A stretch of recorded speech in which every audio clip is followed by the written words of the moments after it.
मुजफ्फरपुर के city SP के बेटे वैशाली में सड़क दुर्घटना में मौत, एक साथी घायल। हाजीपुर मुजफ्फरपुर राष्ट्रीय राजमार्ग 22 पर सदर थाना क्षेत्र के दौलतपुर देवरिया गांव के पास सुबह तेज गति कार सड़क किनारे पोखरा में पलट गई। कार चला रहे मुजफ्फरपुर के सिटी एसपी राजेश कुमार के इकलौते पुत्र 19 वर्षीय राजवीर शेखर की मौत हो गई। वहीं हादसे में कार सवार दोस्त गंभीर रूप से जख्मी हो गया है।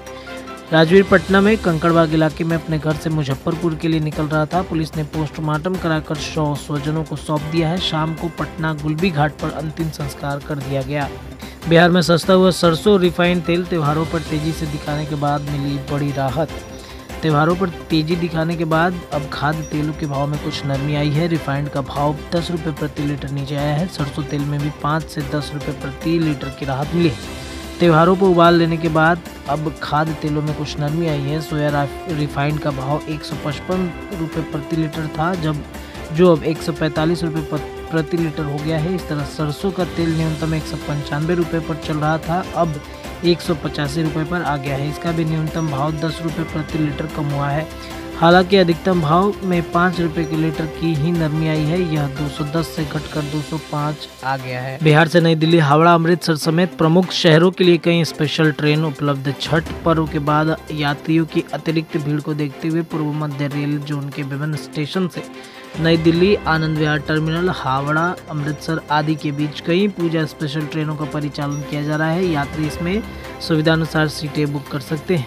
3 नई एसी इकोनॉमी कोच युक्त गाड़ी संख्या 01683 पटना आनंद विहार टर्मिनल, गति शक्ति सुपरफास्ट फेस्टिवल एक्सप्रेस 12, 14 और 16 और 18 नंबर को पटना से 17:45 बजे प्रस्थान कर अगले दिन 9:50 पर आनंद विहार टर्मिनल पहुंचेगी। वापसी 13, 15 और 17 नंबर को आनंद विहार टर्मिनल से 23:10 बजे प्रस्थान कर अगले दिन 15:45 बजे पटना पहुंचेगी।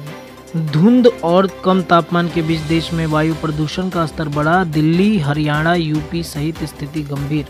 धुंध और कम तापमान के बीच देश में वायु प्रदूषण का स्तर लगातार गंभीर श्रेणी बना हुआ है। दीपावली के बाद छठ महापर्व पर खूब पटाखे जले।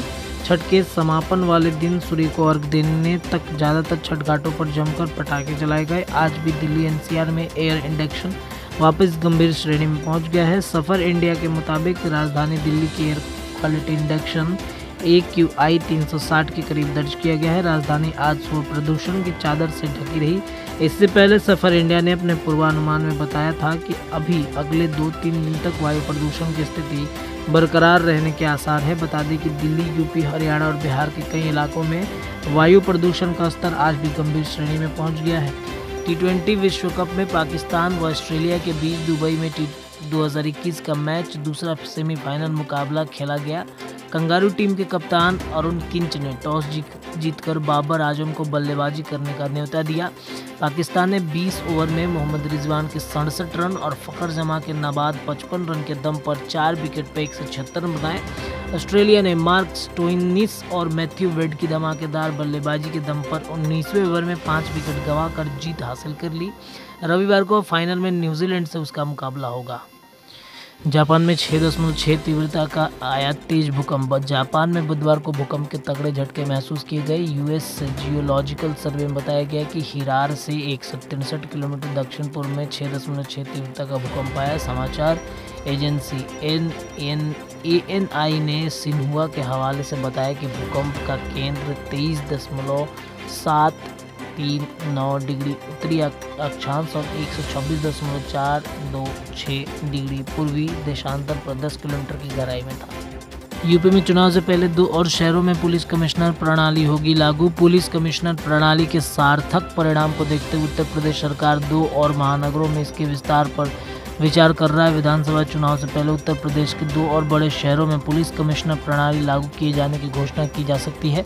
हालांकि इससे पहले लखनऊ, गौतम बुद्ध नगर, कानपुर और वाराणसी पुलिस कमिश्नर से अब तक की गई व्यवस्था और उनसे आए बदलावों को लेकर फीडबैक लिए जा रहे हैं। सूत्रों का कहना है कि अगले चरण में आगरा, मेरठ, प्रयागराज और गाजियाबाद के नाम पर मंथन किया जा रहा है, जिसमें 2 शहरों में पुलिस कमिश्नर प्रणाली लागू की जा सकती है।